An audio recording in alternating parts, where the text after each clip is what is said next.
about the general way of life of people from Imo State. Tonight, we are going to be speaking about culture of the Ijebu people or Ijebu land. Good evening, Africa. We're here representing the Igala people. Bright Morgan and Mide came on stage wearing this beautiful Isiodum outfits, giving us a bride and groom vibe. In fact, with Mide now hailing Bright Morgan and Bright Morgan hailing Mide, Achaluk, and all those beautiful names, they were giving traditional marriage vibe. Well, let's go to their presentation and know if they delivered. Mind you, this outfit, I know some of you will be surprised that I called it Isiodum. It's actually Isiodum and not Isiago. Bright Morgan and Mide represented the Igbo culture. It's a concentration on Imo State. Bright said when the British landed the Igbo land, they discovered that Igbos had no leaders. So they decided to operate through the Okbaras and Omonna. And that speaking of Omonna, that in Imo State they have this slogan, this motto, Onyaya na Nwaneya, which simply means no one should abandon the other or leave the other behind.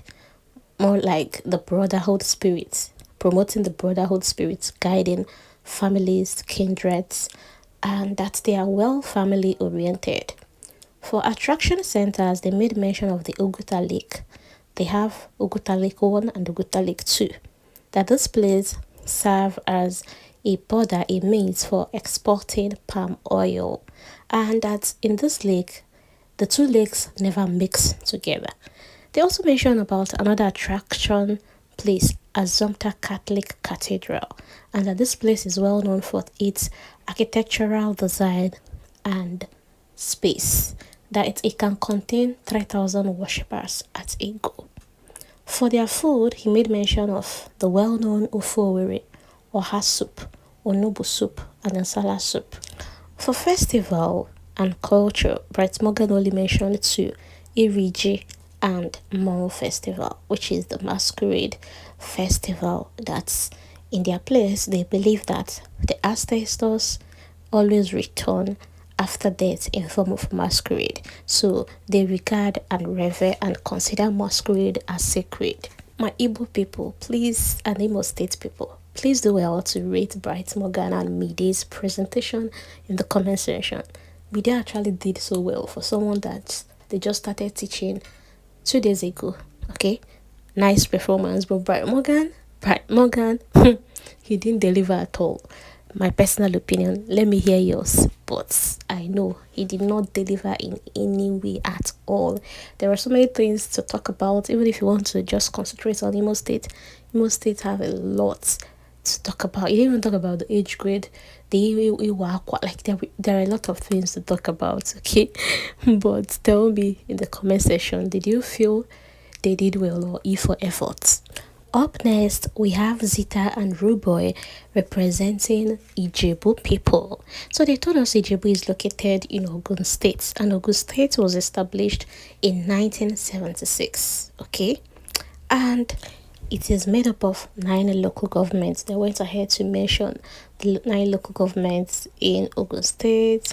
And for economic strength, he made mention of Ogun people, Ijebu people being farmers, that they do agriculture very well. Cassava, yam, maize, cocoa, name it. That in fact, they make the best garri in the world, which is the Ijebu garri. And when you talk about food, that what is a party without the Ikokore? That the Ikokore is one of their delicious food made by blended water yam. And then that we have the ofada rice with ayamashi sauce and ofadas. Okay, I think the ayamashi is what they call the ofada sauce. For tourist attraction center, they made mention of the Olumo Rock, the Babcock University, which they said is one of the best private universities in Nigeria. They said that the Olumo Rock actually served as a refuge for Egba people during their tribal war. Now, for notable people from this place, they made mention of Obasanjo, Yemi Osibanjo, His Excellency Olusegun Obasanjo, that's the former president of Nigeria, Yemi Osibanjo, former vice president of Nigeria, Dapo, the current governor, Mike Adenuga, the owner of Globalcom, Fela Anikulapo Kuti. We all know Fela and Wole Soyinka and other people, that they've actually made a great impact in both political, education, and name it, entertainment space in Nigeria. For the festival, they made mention of the popular Ujudoba, which of lately we all get to see on social media, and honestly, I'm always fascinated from the display of culture, the outfits, the horse riding. And I can remember during their rehearsal, during preparation, Rooboy actually mentioned that back in the days, this Ojuoba festival happens to be more like, should I say, a challenge, a competition. Back then in the days, the families will bring their representative. There'll be challenge wise in terms of spiritual level, and the people who make it through, is not everybody that will prepare. Those that didn't make it through will not come to the next day. There was a way he explained it, and they wear the clothes.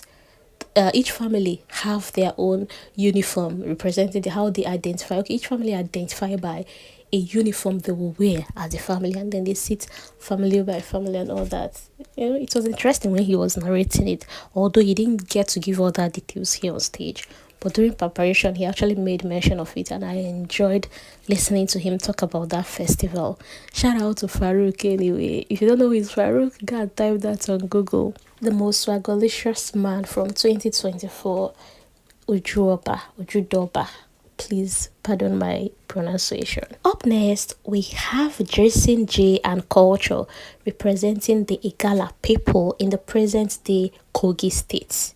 So according to Kuture, which is actually a very good information, he said that they migrated from Aguleri, that's present-day Anambra State, okay? That's the Eri landed in Aguleri and married to wife. The first wife named Nama be waiting, and the second wife Ogole. That's the second wife of Aguleri, present Anambra State, was the one who gave birth to Onoja. And that's Onoja, the first son of the second wife, decided to migrate and move to Igala. Okay, so you see their relationship with Anambra people. That's the Easterners, that's the Igbo people.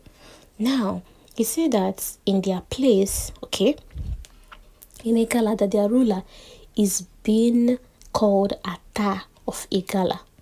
And for their food, they have Oko, they have Ojo Abacha. And this is cassava. And the Easterners also call cassava flakes. I love calling it abacha. But anyway, the English name, okay? Cassava flakes. And, him mentioning this, you can actually see that relationship. And if you can remember during All-Star season, I don't know, let me just take you people back a little bit. So Ilebaye is from Kogi State, right? And Ilebaye mentioned Okpa as being their native food. And Cross was arguing with her, telling her, no, there is no Okpa will be your native food. That is the Easterners, especially Enugu people, that cook Okpa. But listening to what Kuture is explaining tonight is very possible. And I know it's possible. There is no way Ilebaye will come on national TV and mention another people's food as their native food. So I believe Ilebaye. In fact, I even believed her that day, because who are you to say that it's only these people that owns this food? Were you there when the food was being formulated? And listening to Kuture this night, this is like a very good knowledge sharing. Kuture also gave us the significance of this outfits they are wearing, how they cherish the yellow and black color. So he said that this black color represents crude oil minerals in Kogi State, which represents wealth, richness, okay? And then the yellow represents gold, and gold stands for prosperity and hospitality, which is what they display and exhibit as a people. So if I say crude oil and gold, they Kogi State. So this is why Nigeria is deep anyway. He also shared a very interesting story to us about Princess Inekbe.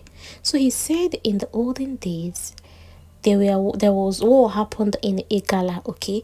And then the then Attah of Igala, which is Attah of Igala Omo Idoko, seek the seek the oracle, okay, to know what is the reason behind this constant war and disunity, the stability. And at the end, the oracle said that he must sacrifice his daughter, and he went ahead to sacrifice his daughter. You know, after consulting the oracle, and the oracle said he should sacrifice his daughter for peace to reign. And Culture said that he sacrificed in Ikpe, and since then there have been peace and stability in Kogi. Well, thank God Jesus don't die for everybody, sure. Anyways, he said that with this sacrifice, he restored peace and unity, and since then, such a thing has never occurred again. Shebi, this one Yaya Bello and Natasha is doing is not Wabi. Anyways, don't mind me, I'm just joking. And for notable people from Kogi State, he made mention of Dino Milaye, Praise and Culture, who we have now in Big Brother Nigeria. My good people of Igala, did your brother represent you very well? Please tell us in the comment section. As for me, I enjoyed his presentation. Very well educative. This is even the main reason of this presentation. You know, tell people about these people. Tell viewers about these people. I know a lot of people even take their time. A lot of viewers will still take their time to Google some of these things and have more knowledge about a place. In fact, kudos to Big Brother. Please do well to turn on your post notification. Let's go to the remaining two presenters, which is the Lagos Islanders and Adamawa people. Let's go. And I'm Nwafo. I am the son of the soil. And Eshim, Imo State. Imo K. Omalija. Oye Jimba, the Roman Catholic Archdiocese in Owerri, and regarded as one of the biggest Catholic churches in Nigeria and West Africa. When it comes to Oju Yoba, you all are there to network. And this is the current Attah of Igala.